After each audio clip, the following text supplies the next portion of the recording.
വാണിയംകുളം ചന്തയിലെ കാഴ്ചകൾ. വാണിയംകുളം ചന്തയാണ്. എല്ലാവരും ഗിറിൻ്റെ ഒരു കാളക്കുട്ടിയാണ്. ഇത് പോത്തുകളും വലിയ വലിയ ഇറച്ചിക്കന്നാൾ. ഉടക്കാത്ത കന്ന കണ്ടില്ലേ? കന്നാൾ ഇറക്കി പോകുന്ന കന്നാളാണ്. 250, 300, 400 കിലോനൊക്കെ വരുന്ന വലിയ വലിയ ആന്ധ്രക്കന്ന് പോലത്തെ വലിയ കന്നാളാണ്. എല്ലാ കന്നുകൾക്കും ഇപ്രാവശ്യം നല്ല റേറ്റാണ്. ഈസ്റ്റർ ആവുകൊണ്ട് നല്ല റേറ്റാണ്. ഈ കാളക്കൊക്കെ സെപ്പറേറ്റ് പിടിച്ച് നിൽക്കുകയാണ്. ഇതിന്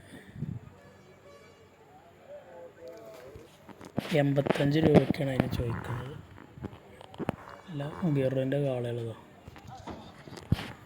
പശു ആയാലും മൂരി ആയാലും കുട്ടികളായാലും എല്ലാത്തിനും പോത്തായാലും റേറ്റ് കൂടിക്കൂടി വരിക. ഓരോ ആഴ്ച തോറും കൂടിക്കൂടി വരികയാണ്. ഞങ്ങൾ മണ്ണാർക്കാട് ഭാഗത്തേക്കൊന്നും മേടിച്ച് കൊണ്ടുവരാൻ സഹിക്കില്ല. ഇവിടെ 300 രൂപയാണ് ഇറച്ചി. അപ്പോൾ കാര്യമായിട്ട് മുതലാവുക എന്ന് പറഞ്ഞാൽ 350, 450 ഇറച്ചി വിൽക്കുന്നവർക്കാണ് ഇപ്പോൾ ഇത് മുതലാവുള്ളൂ. അത്യാവശ്യം നല്ല റേറ്റായി കൊടുക്കുന്നത്. 100 കിലോ ഇറച്ചി കിട്ടുന്ന കന്നിനൊക്കെ 33,000, 34,000, 35,000 രൂപയൊക്കെയാണ് കന്നുകൾക്ക്. അതുകൊണ്ട് ഞങ്ങളെ ഏരിയക്കൊന്നും മേടിക്കാനിപ്പോൾ കിട്ടില്ല. നല്ല കൂറ്റൻ കന്നാളാണ്. കൂറ്റൻ കന്നാള സൈഡാണ് മണിക്കാളകൾ.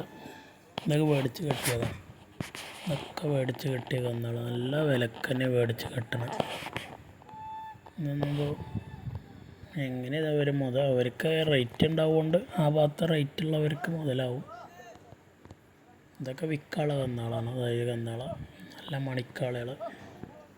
ഇതൊക്കെ വില ആകാത്തതുകൊണ്ട് ഇങ്ങനെ നിർത്തി നിൽക്കുകയാണ്. ഇവർ ഈ മണപ്പാറാവ് അങ്ങനത്തെ ഇപ്പോൾ തമിഴ്നാട് ചന്തയിൽ നിന്ന് അത് കൊണ്ടുവരുന്നത്. അവിടെ തന്നെ നല്ല റേറ്റാണ്. വിലക്ക് കൊടുന്ന് ഇവിടെ വിൽക്കുകയാണ്. വിറ്റിട്ട് വില ആകാത്തതുകൊണ്ട് അങ്ങനെ പിടിച്ച് നിൽക്കുകയാണ്. വില ഉള്ളവർ അത്യാവശ്യക്കാരൊക്കെ മേടിച്ച് പോകണമുണ്ട്.